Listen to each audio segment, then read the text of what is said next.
Penguin, we had an awesome first series this evening between Tefl and Lil Bao. Lil Bao just edging it out 3-2 in what was a ridiculously close set of results, and one which ended in a way most people may not have expected. But now we're in with two other players. Would you do the honors and introduce the two of them? Absolutely. In the bottom left spawn location, we have our blue Terran player making it through a pretty tough qualification bracket, taking out first on his way in. It is Millennium Diestar. And his opponent in the top right of Yonsu, we have the red Zerg player playing for VP BenQ. It is Slivko. All very cool times. So, Penguin, ZVT. Just got out of a nice little bit of ZVP where Lil Bao was playing exceptionally cool. Tefl also playing slightly more unorthodox. Do you reckon these two are going to continue on with that trend of not going exactly as we may be used to? Or do you reckon we're going to slip back into standard play? I expect Diestar to play pretty standardly, but I haven't actually seen all that much of Slivko's ZVT lately. He does play some occasionally strange strategies in ZVZ, but I would just, for safety, just assume that we're going to be seeing some standard play out of these guys, and it looks like we are going to be seeing a very standard Reaper opening from Diestar to start things off. And this is a good map for a Reaper. Of course, there's this nice little cliff area that you can bounce one up to get into the main base of your Zerg opponent. And also a decent amount of cliff going out into the natural for an escape path. So lots of different routes in and out of the base that Diestar can try to exploit. Meanwhile, Slivko just moving forward. Going to be getting a little peek of information. Knows that, okay, a barracks down. Better go and see when that command center is on its way. And he's also going to be able to see that the Reaper is coming out if it was popping in the next couple of seconds, but shouldn't be able to see it now. Yep, but he should be able to assume what's going on here. Very, very standard stuff out of Diestar. And Slivko is going for the very standard 3-minute gas. So this is pretty much just for speed. Most people will pull out of gas as soon as they have 100 of it, just to get that speed up so they can deal with Reapers and maybe get some Lings out to try to get a couple of hits off on the Reapers and the Hellions when they start trying to pressure on in. And Slivko getting out 6 Lings as well, so 2 more than is absolutely necessary, but they will help him keep the Reapers at bay until the Queens are out. And if he's able to pick off one of these Reapers, of course, he does a great job with a normal follow-up push of 4 Hellions, because if you don't have the Reaper, or both of the Reapers there's a lot less of an ability to tank up damage. Their healing capability essential to dealing with that. So the follow-up push is a lot weaker as a result. We won't be seeing a Banshee, most likely, since a third command center has been started, but Hellion production should commence once that factory has begun. That's actually just a second command center, so a Banshee is still possible, but it's not exactly the most common, so I think you're right, we probably won't be seeing it. Reapers will try to pick up a drone, they will get that one. And, well, we just have an additional Queen on the way out. Looks like Slivko going to be going up to a total of 3 Queens thus far. And he did pull out a gas as well, so he just wanted that speed. There's the third CC that you were talking about. And, yeah, most likely not going to be seeing Banshees. Still a possibility, but I think at the very, very least we'll be seeing those 6 Hellions. That is perfectly standard here.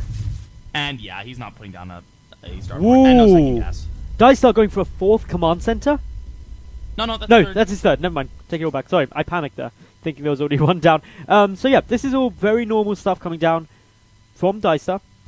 In terms of Slivko's defense of it, he's got, well, 5 Zerglings still there. Good patrol command here. Some people might be wondering why he's leaving them there. It's just so if any Reaper jumps up, it will instantly start taking damage from all of the Zerglings. Hopefully trying to take some of that apart.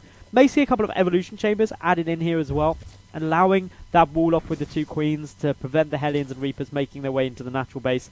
But we'll have to keep a close eye on that. Now, Penguin, as the openings go so far, I'd be inclined to say this game is pretty close, fairly uneventful for the moment, but that could be about to change. It definitely could be, especially as we see Diestar getting a little aggressive with only 2 Lings and 2 Reapers. Slivko not quite super high on the unit count himself, but it shouldn't be too much of a problem. There's not really all that much damage output here for these guys, especially with the extra Queen coming back on down here. But a couple of the Lings are already going down, so Diestar already starting to whittle things away. And here come the additional 2 Hellions, and this is where it can start to get a little bit dicey, as one of those Queens is already very low in health, and there's no transfuse. Getting very aggressive as our Terran player. He will get that Queen by the looks of it. Down it goes. One of the Hellions is going to be sacrificed, but this Queen is almost dead as well. Ling's finally popping out to save it, but it's still very low on hit points, and there is no transfuse on its companion. I'm surprised that that queen wasn't actually taken down there at the risk of losing a few units, because getting a queen out there would have hurt inject cycles, and therefore Slivko's production decreases as a result of that. But by it being allowed to stay alive, Slivko intelligently switching the 2 queens, so the damaged one is in the main base, which is theoretically a little safer, while obviously the natural has one with a bit more HP. Slivko expanding out to a 3rd, just as he should be. I don't believe he's seen anything too much yet in the main base of Diestar. No, he hasn't, so isn't aware that there's a 3rd CC down yet for his opponent. Diestar's going to be very happy with seeing this expansion location, as it is closer in rush distance to his opponent, and Diestar is not going straight for a starport. He's going for the stim, he's going for the extra Raxes, so it looks like he is going to try to apply a little bit of pressure with the Hellions and some bio. And we do actually have some Lings making it on into the natural. A bit of a slip up there. The wall is not quite complete yet for our Terran player. Shouldn't be able to get too much done, but Slivko could get a worker or two. But no, he actually gets absolutely nothing. So that looked a lot worse than it was.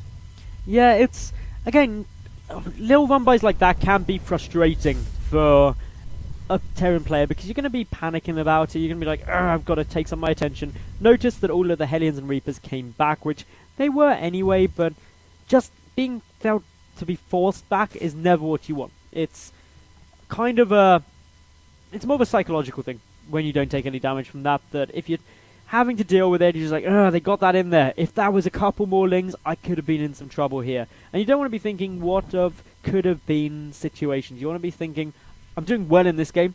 The first game of this best of 5. If I keep this up, my spot in Premier looks solid. But for these two at the moment, they seem very equally matched. And with that, neither are going to be feeling particularly perky about the following games. I'm really a little bit worried for Slivko here. His lair is only just now done. He's investing in upgrades that aren't going to be done by the time this bio push comes. He's investing in Overlord speed and Baneling speed as well, so he has a ton of gas and minerals banked up. And Aspire. None of that's going to be ready by the time this hits. Right now, he's sitting on 5 Roaches, 4 Banelings, 12 Zerglings, and a bunch of Queens. That's not what you want against Stim Bio. 2 Medevacs may well join the fray. Here they are. So we're pushing across the maps. Diestar is with these Medevacs, with some Stim Bio, and with some Hellions to pick off those Zerglings. And we have 22 more in production. But Zerglings aren't going to do all too well if these Hellions stay alive. He is trying to get them and almost getting us around. 1 Hellion goes down, but a lot of the Lings are already being sacrificed here. Yeah, already big damage being done. Yes, the Hellions are going to go down, but in comes the bio push towards the 3rd. The rest of the army's out of position, Maddles. Exactly, they're chasing down those Hellions. The Banelings, though, do get some nice hits. A lot of those Marines get taken out. A Marauder taking some for the team, though, and will help to keep more of this army alive. And Slivko only has 20 Lings on the field, but still enough to pick off this small group of infantry. If those Banelings hadn't have got good connections, that could have gone incredibly badly for the Zerg player. Yeah, so overall, Slivko does defend that, but still a nice little push out of Diestar. The supplies are even, and what are the upgrades here for Diestar? About to be 1-1, I think. Yes, they are. So he's actually not really behind in upgrades at all either. He's got his own 3rd base established now. He's got a really nice SCV count at 60 compared to the 66 of his opponent. And it looks like he wants to get a little bit aggressive here as well, as the units are on the outside of the rocks. But no, he's actually just going to come try to defend this Ling run by, and that's a pretty large force of Lings, but against 1-1 Stim Bio, shouldn't be too bad as long as he doesn't get the Baneling connects that are miraculous. But there's already been some good Baneling connects, and that's going to be playing on Diestar's mind that, okay, I've got to make sure that I'm splitting nicely. If you look at some players, I'm going to use Jack G as an example. He splits against Banelings incredibly well and focusing, but now in come the Banelings. They crash through the first line of Marines. The rest getting split, okay, but the first Baneling hits were enough to reduce this infantry to nothing. Slivko taking a supply lead. His work count is also looking solid, 67. Yes, Diestar's at 65. But with Mutalisks now coming out, it starts getting a bit more problematic. We have a couple of mines in here that will probably get decent hits on the Lings if Slivko's not careful, but Slivko doesn't commit. Not too many mutas out either, only 10, so it's not super crazy numbers of mutas like Scarlet mutas just yet. 2-2 for Diestar is a little bit delayed, especially the armor, and he is going to be starting to get a little bit behind with 15 Banelings coming out as well. Slivko has a very scary army composition. Diestar just going to elect to sit back a little bit. Actually, no, moving out now with all of his, with the rest of his units as well. Going for 2-pronged aggression with a drop coming in at the north side. Oh, and Overlord sees him. Or I think, yeah, definitely sees it now. So this is, again, Slivko just needs to be aware that this could be a multi-prong attack, and he seems ready for that. A few banelings and a couple of mutalisks heading for the drop. Meanwhile, the rest of his army prepared for this ground engagement. A few widow mines do start to burrow up. Oh, good hits. Yeah, good hits, but all the widow mines go down. Those were the only widow mines actually on the field for Diestar. And Diestar's now producing. Oh, we do have a drop coming down, Penguin. Yeah, that drop's gonna be cleaned up pretty easily. That's actually pretty unfortunate for our Terran player. Diestar started off incredibly well in this series. He was looking strong, but Slivko just able to deal in the mid game very nicely. Those bailing detonations weren't huge, they were massive, but they did the job. May not be the most cost-effective way, but Slivko, with a good economy behind him, 82 drones, is able to take trades like that. He just wants to prevent Diestar getting up a sizable force, and currently he's been very successful in doing that. Diestar himself has a flourishing economy, sitting at 77 drones workers himself, and as a result, he's able to produce a lot of units at the same time. Another push coming down at the third base, but Slivko looks like he will clean it up, and this time he can actually go after the medevacs, and that's sort of the jugular of the Terran army. Those are the units that he needs to retain, but the medevacs do look like they will escape, meeting up with the bio. A couple of mutalisks actually going down, and that's very, very unfortunate for Slivko here, as this little engagement suddenly looking much better for our Terran player. That was quite a brave move, bringing those mutas in to engage, but it's working. Most of the infantry has been taken out. The medevacs, though, are providing so much healing. The remaining marines able to duke it out with those mutalisks, specifically since +2 infantry weapons kicked in, aiding their DPS significantly. Yeah, that was an awful engagement there for Slivko. Terrible engagement for him, as he's down only 10 mutalisks right now. He's up to 12 now again, with 2 more just spawning, but he's forced. And now, well, there's really nothing that Slivko can do to save this. He's back to 3 bases. This is not a base that I really like to see Zerg's taking, because it's very hard to defend against this sort of marines on the low ground, dropping up onto the high ground sort of thing. A little bit of sloppiness from Diestar, going to take a lot of damage from that spore, but it's fine, it's not a big deal. And now, looks like Slivko wants to go for a counterattack. He knows that he's just taken damage, and he needs to deal some himself. He's only got 6 banelings though, a lot of lings and a lot of mutalisks, but he's going to struggle to get that splash down, so he's reliant on the fact that Diestar is so far out of position. Lots of those banelings do go down, but still the mutalisks tearing through a lot. The Widowmine's doing really, really well. 9 kills on one, 5 on the other. And Slivko is warded off for now. And yeah, economies are very, very similar as far as worker counts go, which is in Diestar's favor, who now has a pretty significant supply lead. He's still pumping out 2 medevacs, 3 mines, and 13 marines at a time. 3-3 on the way, and a 4th CC2. Diestar is looking very strong this game. If Diestar can keep this up, then he is pulling further ahead. Knocking out that base while not taking any economic damage of his own really puts him in good stead for the later stages. He's got 3-3 coming out, which is a period where often Zerg players will fall back, but the Mutalist flock once again coming in, able to start picking away at these retreating marines. The Zerglings chasing down a few that get away from their medevacs. No banelings detonated yet, but now Widow Mines with some great hits force Slivko back. Diestar's got to be careful, though. There's one way that Zergs can absolutely, or that Terrans, rather, can absolutely lose a game after being this far ahead. And we saw it yesterday in Game 3 between Starbuck and Hero Marine. If he overcommits, loses everything, it takes a long time for Terrans to reproduce units. They've got to build them one at a time out of those production facilities. And if Slivko takes a crushing victory and then counter-pushes immediately, Diestar is going to be in a bit of a tough spot. So he's got to be careful not to be absolutely crushed in his army. More good micro coming in as a sort of 2-pronged attack here from Slivko, moving on in here with all of these units from multiple angles. Diestar losing a lot, but he's getting out with the medevacs by the looks of it. Actually, no, he's fighting this off with the Marines, actually. The Marines, there's enough of them there. Diestar taking out some of the mutas. A couple of banelings rolling in do scare away the top group of Marines, but even though a few medevacs have gone down, there's still 10 on the field, and that's after 5 have died. So Diestar has got a great amount of healing potential with this army, but reinforcements are a little way away. A baneling does detonate, and this is a full retreat now from Diestar. He needs those reinforcements, and even with them, I'm not sure he can engage this army. Yeah, there is a Thor on the way that's going to be fantastic against these mutas. I'd really like to see him heal up those medevacs, repair them on up, because they're all so low instead of the except for the last 2 that just spawned. And Slivko just continuing to produce units. He's got 78 workers. He doesn't need to build any more workers at this point. He can just focus on the units. The problem, though, is that with 3-3 done, Diestar's units are very, very strong. Now with a Thor in the army as well, it's going to be very difficult for the mutas to get the right surface area as well. So this is getting tougher and tougher for Slivko the longer the game goes on.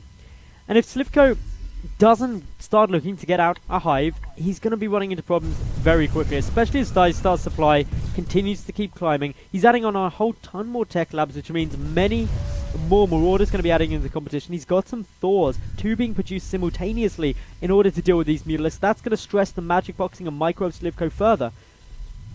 And just so many missile turrets as well. Yeah, he knows the only way for him to really lose those bases is to mutalisk attacks, and with the turrets, he's able to really ward those off quite well. Ballsy drop here at the 5th base, including a medevac that's sitting on only 2 hit points, but he does get the kill there, no cancel, and that's going to be worthwhile. Loading up once again, he will get on out, and will actually go towards the main right now, so Slivko really having his multitasking tested as the mutants try to engage in the army, not really getting the most significant of trades. They do just back on out there, and now with this drop in the main, Diestar continuing to do damage. This is getting to be a fairly epic game. We're already at the 22-minute mark. Hive is coming down. Slivko sitting on 4 bases. His 5th not been remade since he originally had it. But it's Diestar who's trying to be everywhere at once. Which is fine if he can start dealing some more damage. At the moment he's taking some bailing hits. Zerglings and bailings chasing off these Thors. But the Mutalisk Clump will take a couple of big volleys from those Javelin missiles. Diestar though dropping the main, getting more damage done. And now with 2 Thors at a time coming out, it's going to be very, very difficult for Slivko to deal with this, especially if he loses his Spire here. That's going to be gigantic. No +2 and no more mutas until he rebuilds it. There's nothing to stop this, and the Spire goes down. Another huge engagement going down in the middle of the map as well. A lot of Diestar's army does look like it had to retreat on out, but I don't know if that was worth the sacrifice of the Spire. Well, regardless of the Spire going down, so many Banelings detonated on the Thors. And with all of that, if we take a look at the supplies, 177 compared to 145. The pool's dead too. He can't make units. That is really problematic. That means no Zerglings, no Banelings, and no Mutalisks. If this army of Slivko dies, he can't reproduce anything. Diestar should be pressuring like mad now, and that's exactly what he's doing. The never-ending push starting, rallying across the map. Banelings are detonating, holding this up for now. But the next wave, if Diestar is aware of this, could be putting on so much pain. He is continuing to push across the map. He's got a very high supply lead here. Slivko sitting on a huge bank of gas here. He can't make any mutas. He can't do much of anything. He's getting the pathogen glands because he wants to go into infestors, presumably. That's the only thing that's really worth making with that much gas. And the spawning pool's done again, so we do have 30 more lings on the way. Finally, he's able to reproduce his ground force. But this 4th base is going to die. And with that 4th base going down, suddenly, Diestar is not only on equal bases, but is now a base down. Slivko is going to want to be trying to take more expansions, but with such a long period without production, can he actually come up against Diestar, who's now got 4 bases and the 5th command center in production? Yeah, this is going to be really, really tough for Slivko. He's going to need miraculous fungals. Greater Spire coming in as well. There's no real answer to Broodlords, but the Broodlords are still a long, long way away. We don't have any Corruptors on the map either, and it looks like the 3rd base is going to be shelled away at as well. These drones taking a lot of fire, even some Hellbats in there to try to soak up some of the Zerglings. And, well, the Thors are a little bit sort of out of position, but the Mutas are so clumped. Ow. Slivko taking so much damage. Diestar is going to take game number 1. GG is called. Very nicely done there by Diestar. It was... So, Penguin, would you like to do the honors and introduce the player?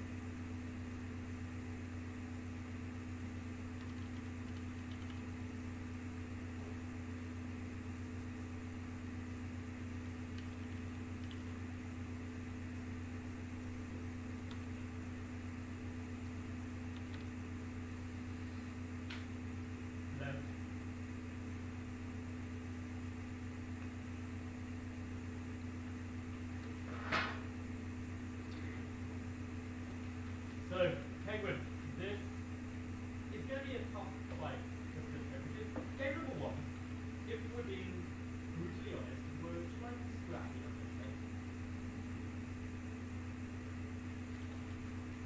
Not bad, scrappy. They were both trading blows, taking losses.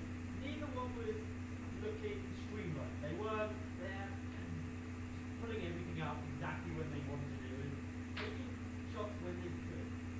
Both of them are going to want to improve on their game on performance. They have no doubt of that.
as things stand at the moment, first CC coming down from Diestar here, and I'm aware there may be some issues with my mic thing, so please keep talking about the other time.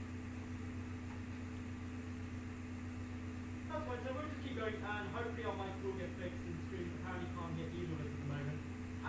Well, with the first CC coming down, we've also got the tech lab here on the barracks. Both of us can see a stick upgrade coming through pretty quick. But for Slivko, all is really pretty solid.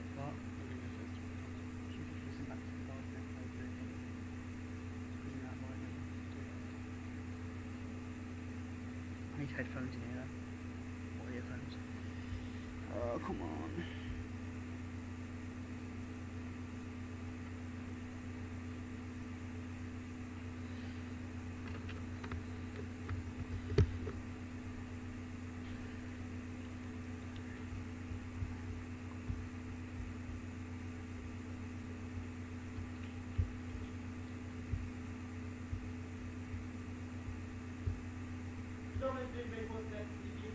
Not the fact that Slivko has got the blue ball off, he's even doubling up the queens there in position. No energy for apparently yet on any of them. They're slowly heading towards their three of these queens in the front are about to have some rejects available. 5 queens in total on the map, so that's pretty good sign. Other than that, I don't really see guys are making his way into the nice base now. That was issue you had earlier, but it was fine then on the survey. I need to sort something out quickly.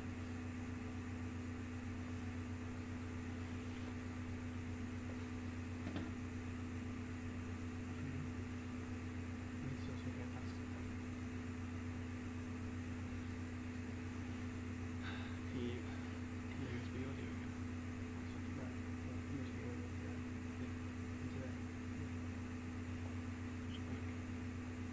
Now one thing I'm wondering Switch it back a bit. is No, like the audio. extra queens coming down. I personally am a big fan of this queen heavy style early on. I think against the local challenge strategy it's very effective. And it means that most of the lava have actually been going down to the end. So already just coming up to the 9-minute mark now.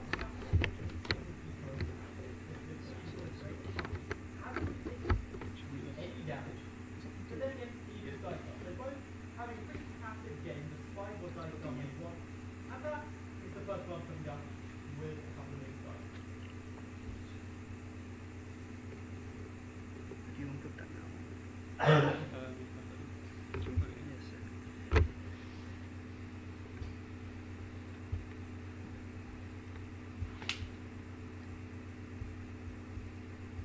Tell me if you can hear it.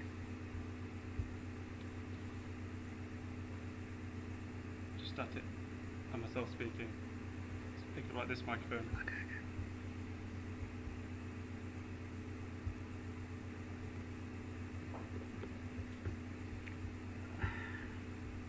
Now, despite coming down to Slivko, one thing that we did see him off towards the game number one was tackle off actually the resource tech. We may actually get an opportunity to see that this game, especially with this board now being constructed. We're getting into late game situations very early. And I'm a firm believer that kind of early game, mid game, and late game aren't actually a time on the clock, but rather what's occurring in the game. When you're in a game like this, where I think just over 500 resources totally gone down, we're far ahead of where we normally would be due to the economy that players have available. The audio isn't coming through here. Should I just start streaming on here?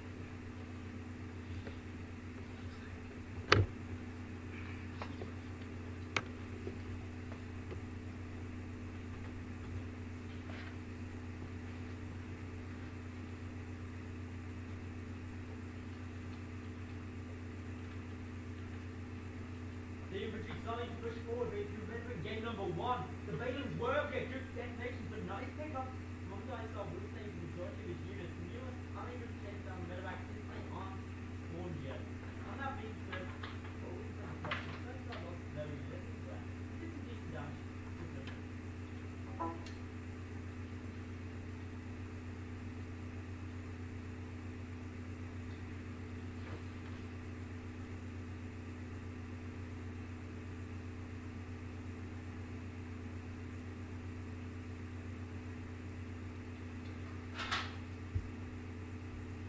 into double factory Hellbat production, so 3 at a time, and Blue Flame in production.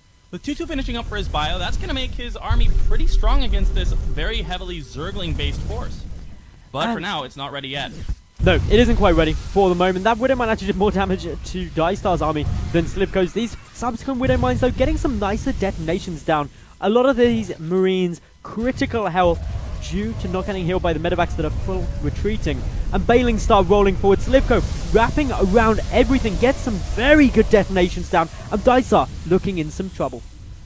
Yeah, Diestar doesn't really have anything at home, but he is pushing down at the south side with a drop here. 2 medevacs worth of units. This third base is dead for sure, and he is going to lift up and probably work his way on into the main with this, as Slivko has been warded off at home. Diestar still sitting at 76 workers here. Did a pretty fine job defending, if I may say so myself, and now, with the drop coming into the main, it should be cleaned up. Down goes the medevac, but he did get that third. Getting that third down, I'm going to be honest, I don't feel this is a catastrophic loss at this stage. It's not catastrophic. And that may That's seem true. strange, because it puts Slivko on equal basis with Diestar. But Slivko has already had a huge economy for a long time, and while his bank isn't massive, he's nearly maxed out. He's got a good Mutalisk flock, and he's got Hive on his way. He doesn't really have too much to spend money on for the time being, and therefore, without being on 4 bases, isn't going to be too damaging. Well, for now, Slivko does have a pretty significant supply lead, but Diestar is not too far behind, and with the drone count still at 86, that is cutting a little bit into Slivko's army supply, which is going to be a little bit detrimental to him later in the game.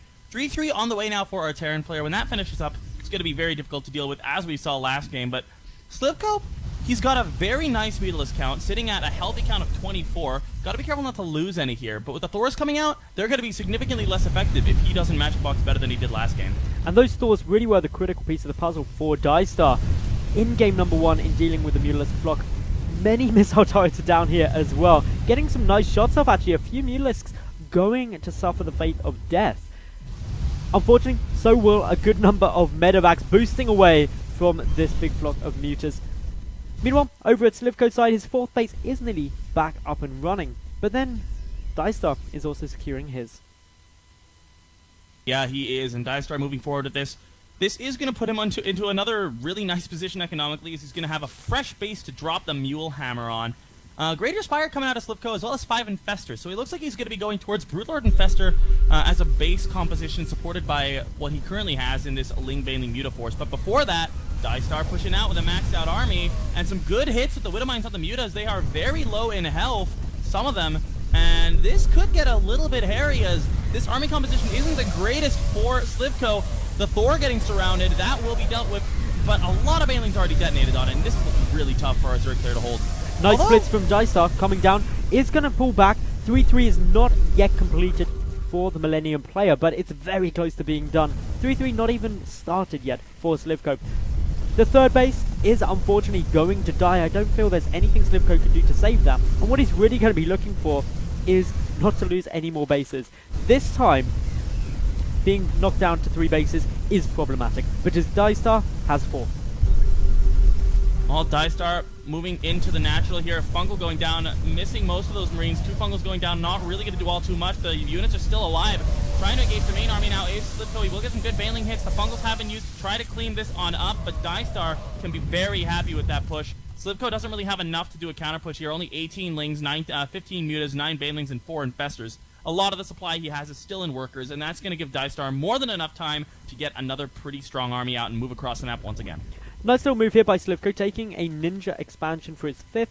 Good move, because hopefully Diestar won't scout it and therefore won't take it down. So at least if he loses this base, very close now to Diestar's 4th, actually it's not going to hurt him too badly. 6 Corruptors coming out as the Greater Spire has now finished. Broodlords are going to be on their way. 3 morphing in instantly. And we may very well get a couple more.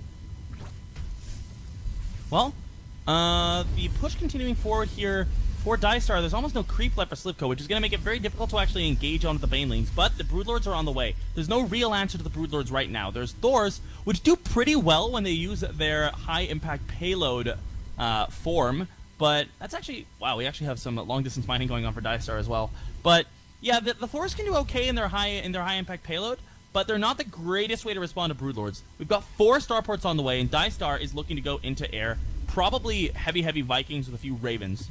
And that's a nice composition to go for too. If you get out a decent number of Vikings, suddenly the Broodlords start melting the Ravens.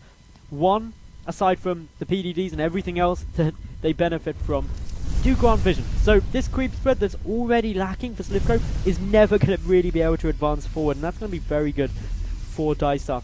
Slivko isn't out of this game by any means though. Their supplies are very equal. The resources lost incredibly similar. The base count, the worker count, all neck and neck.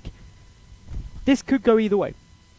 It could, but here we have the Broodlords starting to shell away. They are essentially going to make those Widow Mines completely useless. And now the high-impact payload has been activated on the Thors. Can they get the hits that they need? Looks like only 2 of them are in high-impact payload, which is nice, because the other 2 will be good to deal with the Muta Flump. And Diestar is going to have a hard time engaging this properly. He's going to have good focus fire on his Mutas. So far, very nice control out of Diestar. Slivko trying to push on forward. None of the Broodlords have gone down, though. And when those Thors fall, there's no real answer to them.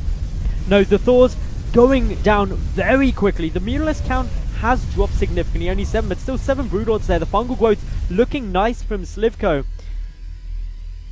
And this is an awkward time to get a little bit louder. Yeah, definitely. And Diestar, behind this, he's still got some very good production. I think he's definitely in a better position, economy and production-wise. But Slivko has the stronger army right now. He just took a decisive win in the middle of the map.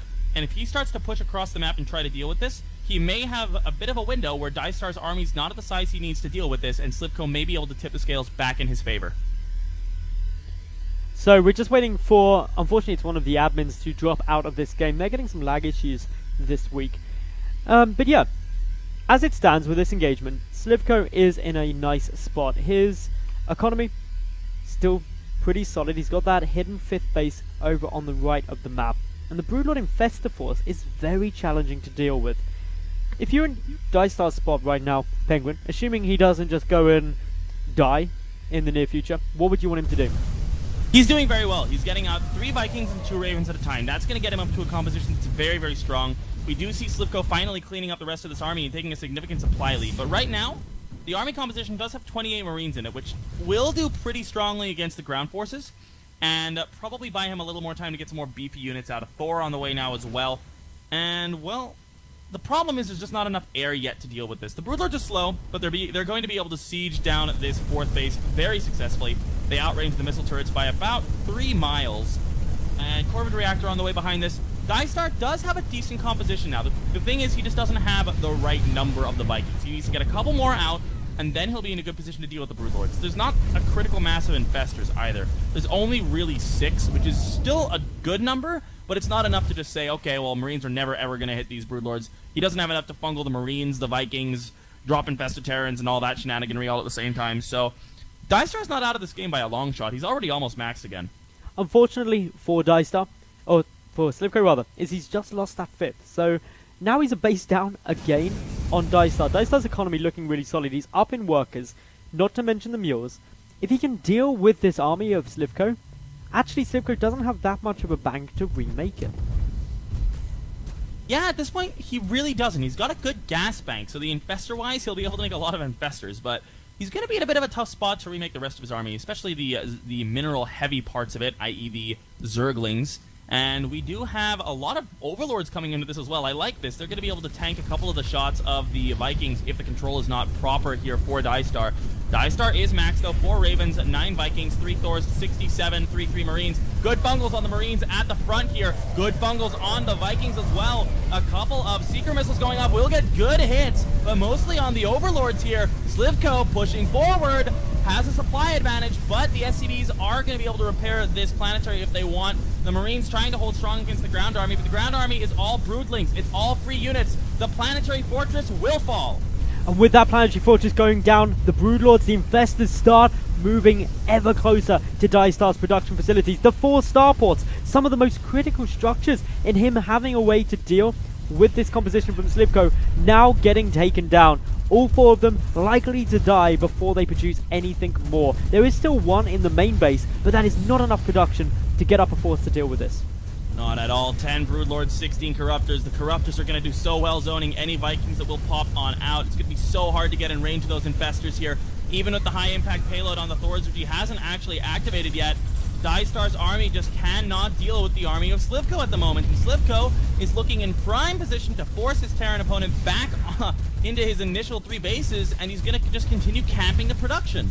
Slivko does have a 5th base now, down to the bottom right, isn't attempting to take any more for the moment. Maybe something that he looks to do as this push keeps going, assuming Diestar finds a way to actually hold it back, because for the moment, as the Broodlords move forward, the Terran army moves back, but this moment could be now. Fungal growths though are good, go down a lot of the army. The Vikings trying to get some nice damage done, but their numbers falling rapidly. The Marines make it through, picking up a couple of the Broodlords on the right-hand side. It's looking bad though. There's just too much damage. Queen's coming in. Transfuse is being used. There's no transfuses left, and there are still a lot of Thors.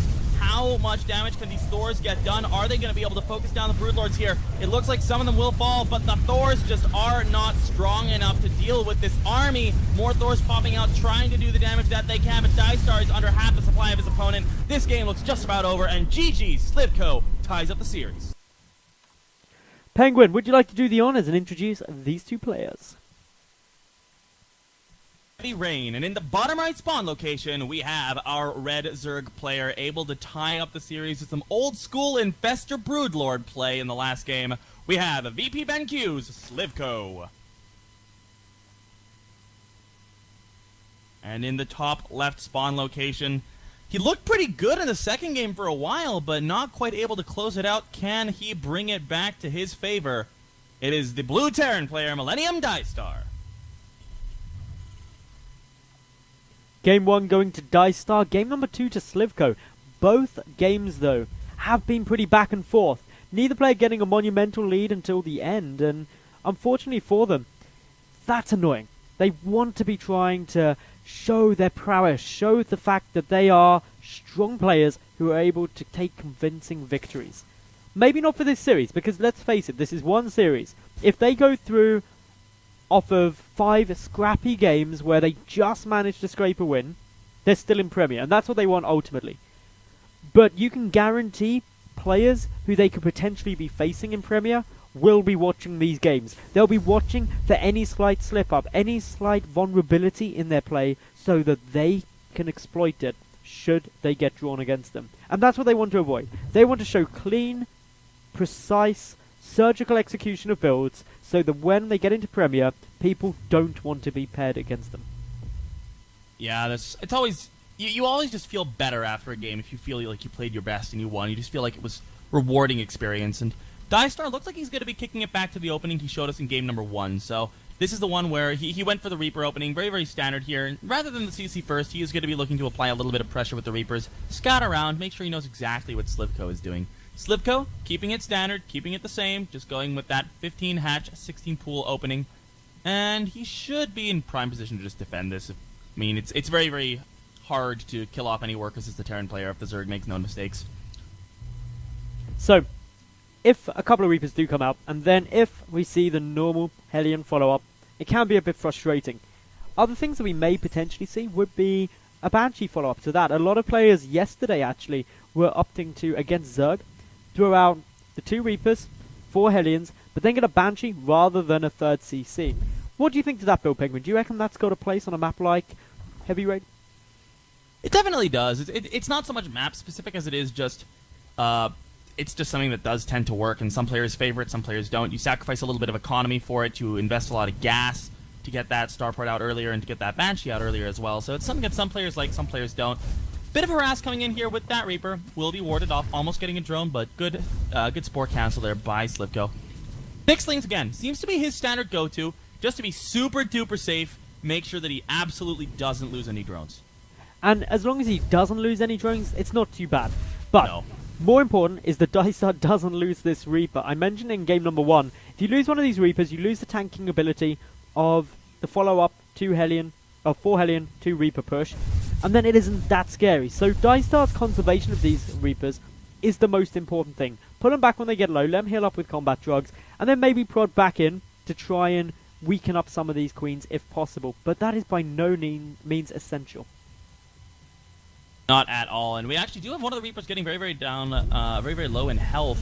The Queen's poking away, some good focus fire coming out of Slivko. Diestar unable to really continue to pressure here. And we do have a starport coming out earlier here for our player, and it's definitely going to be Banshees here. Moving that Rax over towards the starport. Should be getting a tech lab on it after this Marine finishes, I would assume. Okay, so for the moment, this is a new build coming down from Diestar for this series. He hasn't done anything like this that I recall. It's different to both game number 1 and game number 2.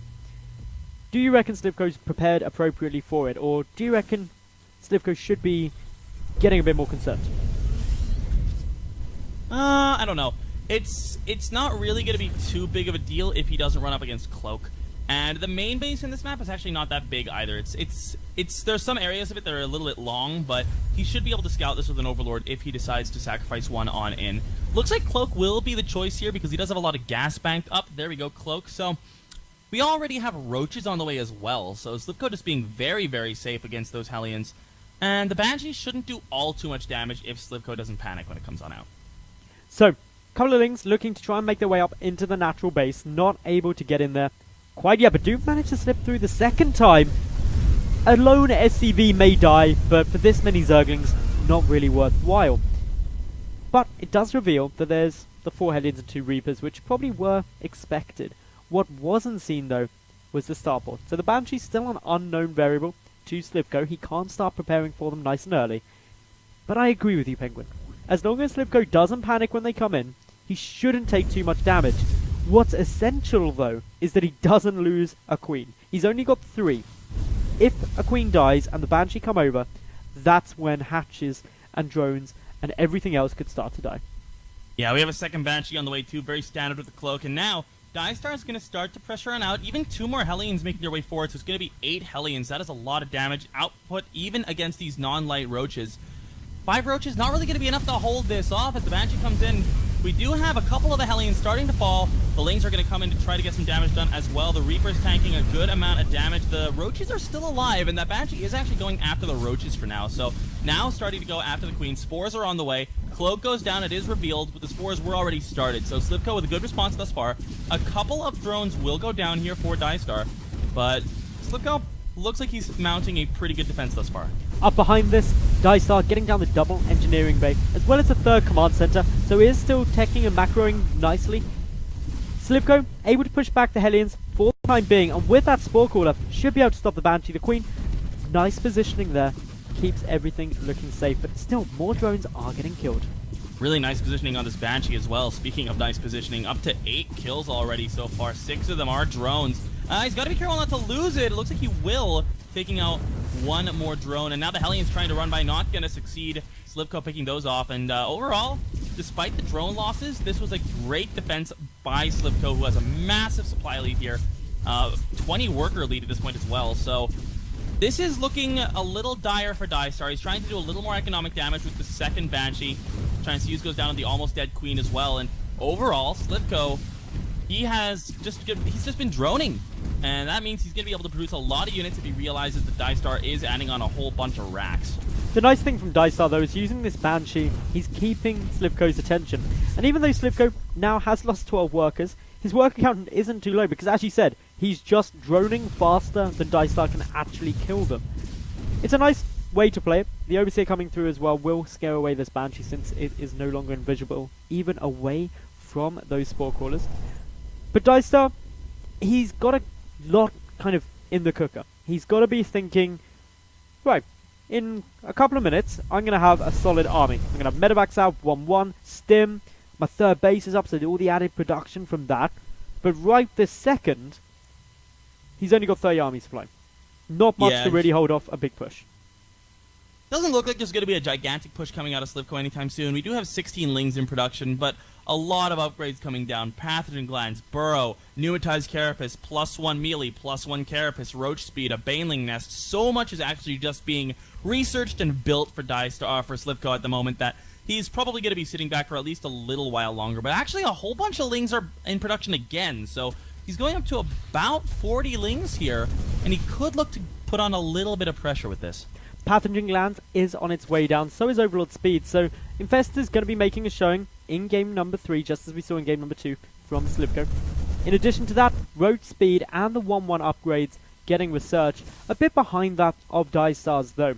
Diestar with 2 medevacs, group of Marines and Marauders, just threatening a bit of a poke and a bit of a prod, but Slivko ain't falling for it, just sitting comfortably, knowing he's got the Banelings and a good number of Lings out, and that he should be safe. Supplies still in Slivko's favor here. He's about 25 supply ahead, and he's actually adding on even more drones, going to go up to about over 80 at this point, so he's continuing to play the very similar style to the last game. 4 Infestors on the way out as well, skipping the Spire entirely this time around. So, well, the Banshee going to come in here is going to die. Good fungal on that to make sure that it can't be hidden by the cloak. And now the push at the 4th base. I don't know if this is going to do much. There's a lot here for Slivko. A couple of Banelings do come running forward, but no real threat. Nice burrow on these Infestors, trying to hide them. Were they actually seen by Diestar? He does know they're there. One did fungal Okay. Banshee, but he doesn't know they're here. And that means he could get a good fungal up, and he does. A nice fungal laid down there as the Lings will close the distance here. And yeah, he's just going to be able to continue fungaling those if he wants, but they don't even lift up the units, so Diestar is going to be able to survive with those 2 medevacs. Slivko, he's a merciful lord. Good guy, Diestar. Just backing away there. And well, to be honest, this again is looking quite similar to the earlier games in the series, apart from one big difference. Slivko seems a bit more in control of the flow of this game, but that could be about to change as medevacs drop into the 3rd and also the main base, using the high ground of the main to start picking off drones in the mineral line there. A lot of Zerglings and Banelings coming back. Quick pick up from Diestar should signal his retreat, but he pushes now in towards the 4th, but Infestors there. Nice fungal growth coming down, and it gets cleaned up easily. Really good multitasking coming out of Diestar, though, continuing to deal damage here at the 3rd base. The main hasn't been cleaned up yet either. The medevacs have gone down now, but a lot of drone losses. 36 killed this game so far. And Slivko slipping a little bit on the multitasking here. He's still got a huge amount of drones, though, so it's not really the biggest of problems. That's kind of like losing... That's like a millionaire losing a bit of change down the back of a sofa, really, in terms of Slivko's drone count. He's up at 81 still. He's got no problem in terms of his income. So it's an interesting response that we see a lot of Zerg players starting to do that. Okay, you're dropping me, I'm finding it difficult to defend all these bases, so if I just don't stop making drones, you might kill 20, 30 odd, 40 even, as we've seen this game. But that's cool, because I've still got more. Now, we actually have Slivko going into the Spire and the Ultralisk Cavern at the same time, which is a very interesting decision. I would assume that's going to be for Brute Lords, the Spire, not for Mutas, because it's very, very late. The Mutas are not as effective in the late game if you don't start building up a huge count of them earlier on. Even a tank added in for Diestar. Oh, here we go. Kind of interesting. Slivko moving forward. He's going up against this army. The tank gets surrounded instantly by those Lings taken down. No splash damage since the Widow Mines already detonate. Means that a lot of these Lings closing up the distance. No big Baneling hits as Diestar splitting effectively. Although 1 or 2 are now coming in. Regardless though, enough of a defense. And it would appear that Diestar not going to be making a break yet. Although the Lings are almost dead here. Only a couple of them survive. Another sort of wash there as both of them lose their entire armies. But Diestar already pushing across the map with another one. There's a bunch of Lings here already. But he hasn't remade the Banelings yet. Only 9 in production. And if Diestar continues splitting the way he did in that last engagement, it's going to be hard for Slivko to hold this off. A good fungal coming down to start things off, though. Really good fungals, and Slivko pushing on forward here with the Lings, with a couple of Banelings. He'll be able to clean that up pretty easily. Nice defense coming down once again Drop at the from 3rd. Slivko. These drops, though, I'm glad you pointed out, they're so irritating because they keep coming. They keep killing just a couple of workers. Now 42 have gone down. It's just keeping Slivko back. Slivko, though, this game going up into Ultralisks rather than the Broodlords that we saw previously. There's no actual Spire even down as of yet for Slivko, so he's not aiming for the Broodlords anytime soon. What else do you reckon Slivko may have up his sleeve? Because for the moment, he's looking pretty alright in this game. Yeah, he's still sitting on 84 drones. I would assume that he may well add on the Greater Spire soon to transition out of this, out of the Ultralisks with. And the Ultralisks are going to be really strong right now, but as soon as Diestar gets a good count of Marauders out, that's when the Broodlords are going to shine. The Marauders obviously cannot shoot up. There's only 8 of them on the field right now compared to 43 Marines, but he's making 4 at a time, and he's going to look to continue raising that number. And the Greater Spire does start now, so double tanks, 4 Marauders at a time, none of those units shoot up. And it's going to be really, really tough for Diestar to actually transition into something that'll deal well with the Broodlords if he doesn't scout this Greater Spire. And the reason that we don't have any Thors down as we had in game number 1 and 2, is because Diestar opted not to get... Oh, sorry, Slivko opted not to get any Mutalisks, so there hasn't been that requirement to get out the Thors. That was one little bit of hope that maybe Diestar could have used to buy him some time to get some Vikings, but now this will catch him completely off guard, most likely, and that's going to be great news for our Zerg player. Slivko trying to get a bit aggressive here, but Diestar already with a nice wall of the depots there at his third base. A lot of the army positioned at the fourth as he's going to try to push the third base of Slivko, trying to clear up a bit of the creep here. One of these ultras a little bit lost by the looks of it. Will be able to regroup with his friends as soon as they come on home. And Diestar just going to pop into the main with this medevac, but there's already units there. Will the main army be able to do some damage? There's not a huge number of marauders in this. Penguin! That drop, while it hasn't done any damage, has seen the Greater Spire. Oh, that is something. And now the big engagement here. The Widow Mines were bungled. They were taken out before they could burrow. And this is another gigantic win for Slivko as his Ultra Ling Force just absolutely demolishes the bio of Diestar. He picks up, gets out with some of his units, but a lot went down. This little push here at the fourth base to the east, getting absolutely nothing done. And Diestar is starting to look more and more in trouble here. He's not sitting on even 3-3. He hasn't started 3-3 yet. +3 attacks halfway done for Slivko. He doesn't have the Carapace upgrade at 3 just yet, but the Broodlords are coming in. There's the triple starport for Diestar, but it's coming so late. The Broodlords are already going to be there, and there's still 7 Ultralisks on the field. And Broodlord Ultralisk, if the balance is right, is so difficult to deal with. One thing that potentially is missing from Slivko's army are a good number of Queens to transfuse all of this force. He doesn't really have that as an option, but he is at 207 of 200 supply by cancelling a lot of construction buildings, so that obviously maximizing his army supply. Diestar though is nearly max 2, starting to move forward, but as you have repeatedly mentioned, there's no anti-air really for these Broodlords. There's 21 Marines, that is it. A couple of Chain Fungals will end all of that. The Broodlings as well, allowing the tanks to start shelling at the infantry. Diestar must realize he's in problems now. Yeah, he does have Thors coming out now for their explosive payload form, but the tanks are all going to go down here. He doesn't really have that much of a gas bank to look back on, and Diestar going to be plummeting to around 160 supply while Slivko is still maxed and building up that absolutely awesome bank he has. Slivko, if he keeps this up, has got a guaranteed win here, but even with this kind of Dream Army Ultra Broodlord Infestor, it doesn't necessarily mean that it's all over yet. Diestar is producing the right things. Ravens coming out, Thors coming out. He's got options that may help. Add in these great drops that have been going time and time again, and actually, Diestar is still fighting this. And well, Diestar is maxed again, and now this barreling army coming down, barreling at the fourth base though. Diestar may be maxed, but he doesn't have the composition to deal with this. We're sitting at 8 Ultralisks, 5 Broodlords, 9 Infestors, and then 32 Lings to back that up on the ground. This is looking so bad for a Terran player as he is going to try to make a miracle hold, but this army is just so scary. Drops are still going down in the main base of Slivko, but the Zerg player doesn't care about that. He is pretty much ending. Great Fungals come down on pretty much everything in the infantry side of Diestar's army. Ultras are getting bottlenecked through some chokes by these production facilities, but that also means the production starting to die too. A few more fungal growths do still remain, so the infantry coming in to reinforce may not be too helpful, but the army slowly thinning.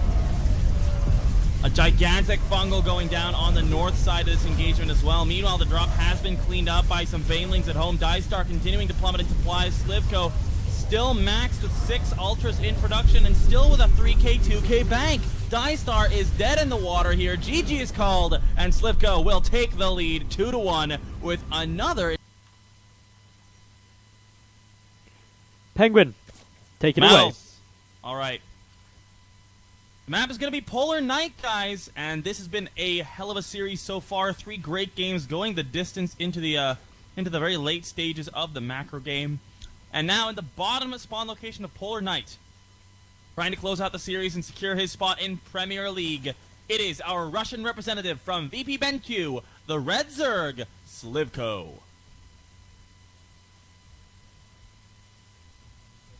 And in the top spawn location, Playing for Millennium, representing France. Took the first game, but has dropped the last two. Can he push the momentum back into his favor and tie up the series? It is the Blue Terran player, Diestar. So Penguin, this map, Polar Night, lots of dead space, right? Yeah. Big thing about it. How do you reckon that's going to play into this series, considering Diestar is dropping so heavily in He the has last been map? dropping a lot. And that, I mean, the dead space is obviously going to be a big help with that, because there's a lot more area to sort of hide the medevacs in until your opponents maybe forget about them. A lot more area to sort of avoid the potential vision of your opponent.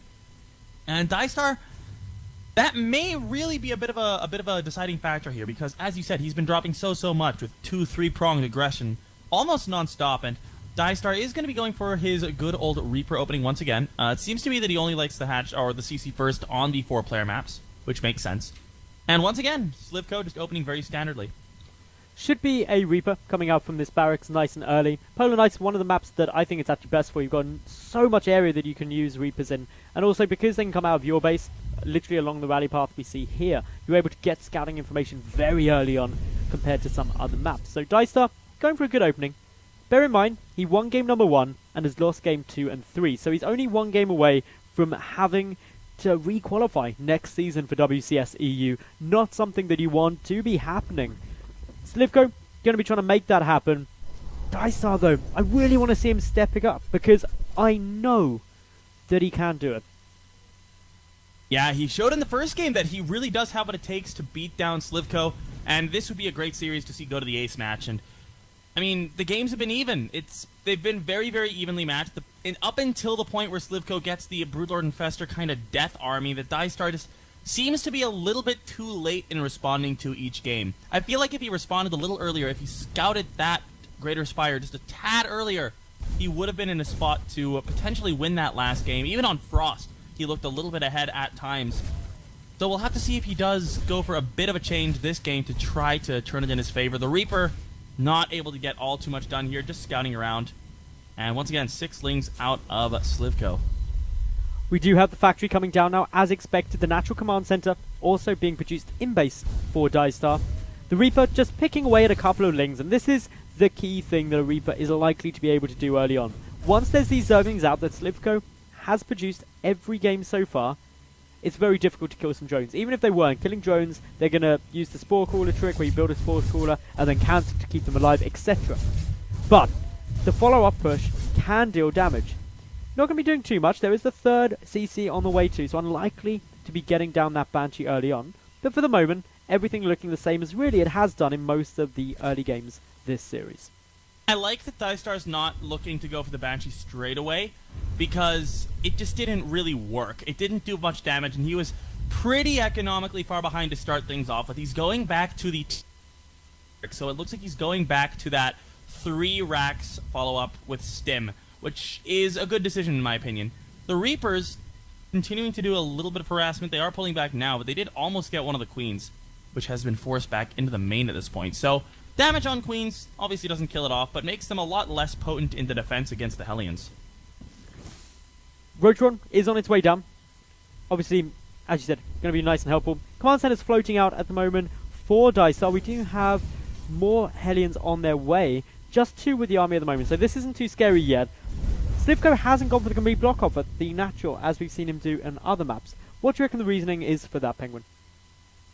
Well, at the current time he has 4 Queens out, so he should be okay with holding off Hellion pressure for the next little while at least. We only have 4 Hellions out so far. Looks like he has just gone up to 5. That's perfectly fine. He's also got a Roach War and 3 Roaches on the way. Oh, a couple of Zerglings have made their way into the natural base of Diestar, Penguin. Not going to be able to do too much, but did pick off a Mule. Actually got an SCB there as well. Looks like he's going to get another one. 2 worker kills here, and damage on the Hellions isn't critical, but it is going to mean that they will take less shots for those Queens to focus on down. And more importantly, that spots Slivko time to get out some Roaches. He's got 3 Roaches out here to supplement the 2 forward Queens, and he shouldn't take any damage from Diestar's aggression now. Yeah, it bought him the time he needed to get out some Roaches, should he want to. Yes, this push from Diestar is going to hit a little harder than it otherwise would, but that time is way more important for Slivko. Slivko also got the double evolution chambers coming down, so looking all good there. Has he actually gone up to... No, that's fine. It's 2 evolution chambers. For a second I thought he made 3. No. An interesting thing to note on Diestar's side of things is that he's only just now started the engineering base, which means that his upgrades are going to be significantly later than his opponents, and Slivko is going to be very, very happy to notice that when he does. A little bit of damage was done here at the third base of Slivko, poked away with by those Hellions, but not really anything that's all that important at all. Forced away as soon as he saw those roaches. Looks like Diestar is going to continue just trying to poke around, probably just trying to deny creep right now, because he can't really do all too much with roaches on the field. There is going to be a starport on the way now, so we will probably be seeing a double medevac production come out momentarily, and actually a 9-minute lair for Slivko. That's a very late lair. Macro hatchery also coming down at the moment for Slivko. His 1-1 upgrades are about a quarter done. Meanwhile, 1-1 only just beginning for Diestar, so he's getting a little way behind there. But for 1-1 and 2-2, I don't mind too much, because generally speaking, you'll see Terran players catch up on 3-3, because of the fact that they don't require the hive, they require the armory for 2-2. Once they've got that, 3-3 starts, whereas Zerg players often don't get a hive down instantly, so can get a little bump in the upgrades there. Third base though taking some damage. Queen already at half health, but the roaches should be able to fend it off. Very ballsy of Slivko to only make 3 roaches here. Usually you'll see people make 4 to 5. Usually 4 is the number that they stick at, because that's enough to pretty much secure that you'll be able to save your bases and such. But actually this one roach getting very overeager. He may actually die. He may be burned to death by the very low damage of these Hellions, but his buddies come out and save him. 32 Lings on the way now for Slivko. That'll definitely help him in defense and offense if he decides to get a bit aggressive here. Diestar has put down his third base, and that third base is very difficult for Terran to defend against Zerg. So the 1-1 upgrades are nearly now done for Slivko. Once they're completed, he's got a decent window of an upgrade lead, roughly about a minute in game, which is quite substantial. Going to minimize how effective this push can be. The Zerglings are going for a quick little wraparound of those Hellions, but are unable to get them. Nice pullback by Diestar there. His third base is up and running now, but the Spire now getting started for Slivko, and this is where he's had a lot of success in the earliest games. Yeah, he did go for mutas in all of the games except for the last one. Last time he didn't really seem to need them, but he did some good damage at the mutas. I'd like to see him just improve how well he's able to pick off the medevacs. That's been a little bit of an area where I think he could improve, but thus far, this game is going really his way. He's up in the upgrades, he's getting his Baneling speed up right now, and basically just controlling his own side of the map, forcing off this drop, just getting that on home, so those units not really going to be able to do all too much. Third base look at this third though. As the Lings run on in. This is a decent amount of pressure coming through. A lot of those infantry units getting taken down. The Baneling hits aren't the biggest, but the SCV count still getting slaughtered. Slivko getting momentum here, continuing on up into the natural base, realizing there's a bunker up and reinforcements, decides to pull back and goes for the guaranteed damage of that third. All of the SCVs there dead and gone, bar this one long distance mining. But Diestar's got to be careful not to move down too far and get caught out. Yeah, some Widow Mines do get burned there, not the greatest hits. One of them does actually get a couple of Ling kills, but overall that was a fantastic trade for Slivko, and he's put himself in a great position this game. And guys, do remember, if Slivko wins this game, he is going to Premier, and Diestar is going back to what is essentially European Code B. Diestar going to try to pick off some of these Banelings before they morph here, but the Ling's coming in to try to surround a good pickup in the medevac, as Diestar is going to try to move on home, but Slivko just has an overwhelming amount of units. The wall is down, the Baneling's pushing forward, the Mines need some really good hits, and they get the hits they need, but I don't know if it's going to be enough, as Slivko is still doubling the supply of his Terran opponents. GG, good luck is called. And with that, Slivko is going to advance up into